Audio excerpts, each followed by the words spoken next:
Hi, I'm Greg from Second Thoughts East Yorkshire. Today I'm going to talk about concentration and just how hard that can be for people who are feeling anxious. The ability to concentrate is a really useful skill to have. It helps us with day-to-day activities, cooking, work, reading.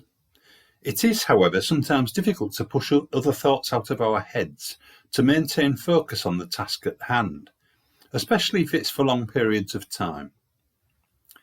It can be so frustrating and disheartening knowing that you have something to do, but you're struggling to find the motivation and focus to actually go through with it. But what can we do to try and improve our concentration? Well, here are 9 tips. I've popped them onto a slide that I'll put up at the end of the video so you can print it off or freeze frame and look back at it for reference.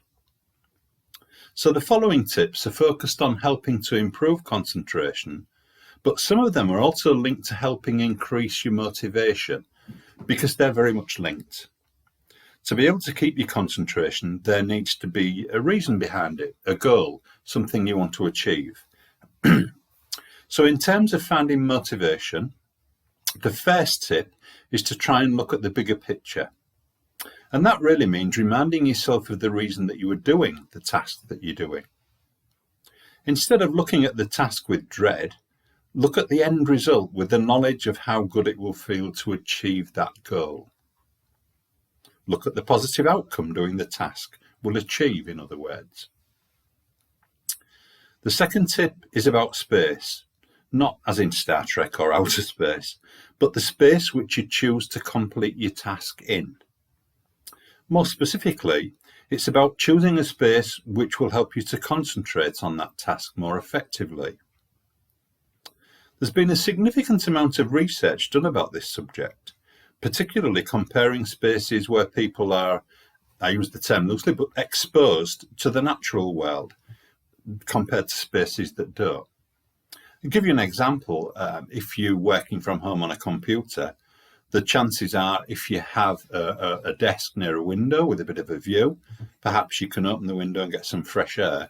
It'll feel much more positive in terms of a workspace than if you're in a cupboard under the stairs with no natural light, very little space and no air.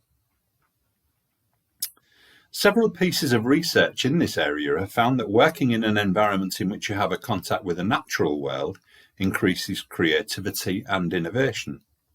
So having a workspace by your window and working in sunlight where possible so that you can look outside at nature is a great help. Interestingly, having a houseplant or two in the same space has also been shown to increase productivity and well-being by 47%. Amazing, isn't it? Similarly, taking a walk outside in nature as one of your breaks can have the same benefits. And this applies to having a short walk too. It doesn't have to be 3 or 4 miles, just perhaps half a mile or something, just to get outside and have some fresh air. Fill up with vitamin D.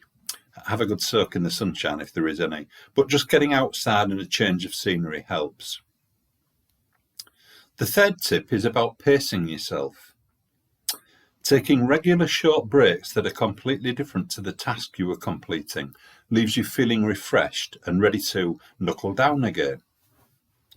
For example, if you're working at a computer doing something like I'm doing now, or perhaps a spreadsheet or letters or accounts, take a break from technology.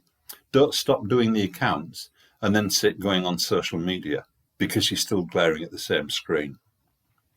You could do a short workout even on a chair. Just a few stretches perhaps. Go for a walk, do a little cooking, even if it's a slice of toast.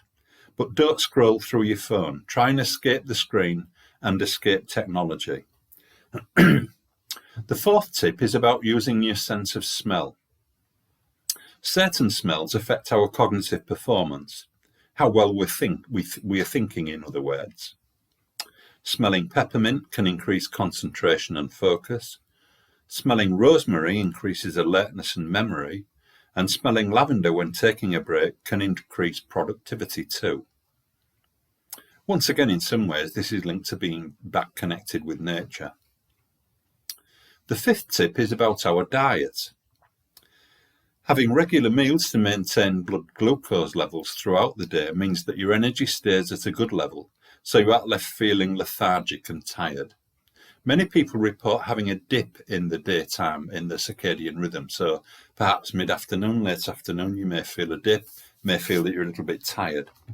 So having regular meals and a regular low sugar, but a sugar intake can help to maintain your glucose levels. Diet can also aid our concentration.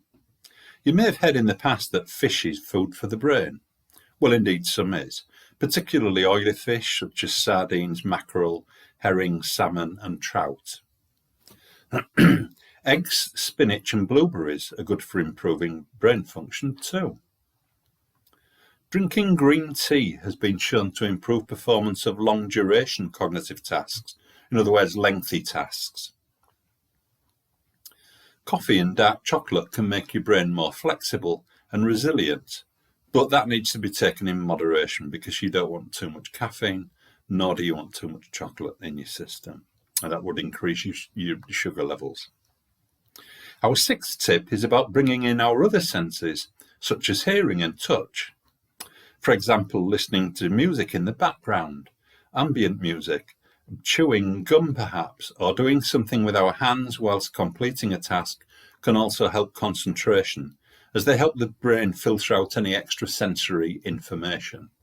So you may have seen these finger widgets. How many of us fidget with a pen or a paperclip or something? I know I do.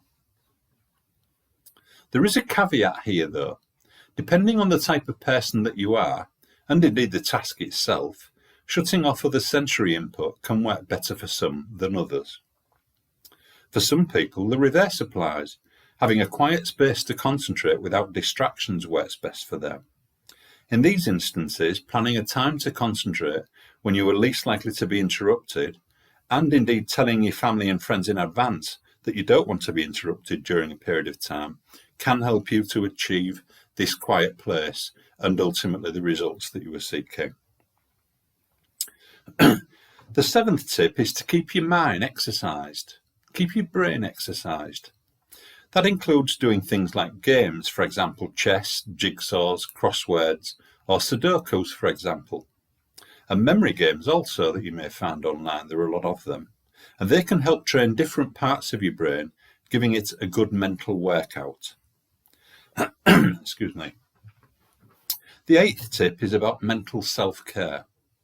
Meditation and mindfulness help improve your ability to concentrate and focus in a relaxed way, and can also help sort through and clear your mind.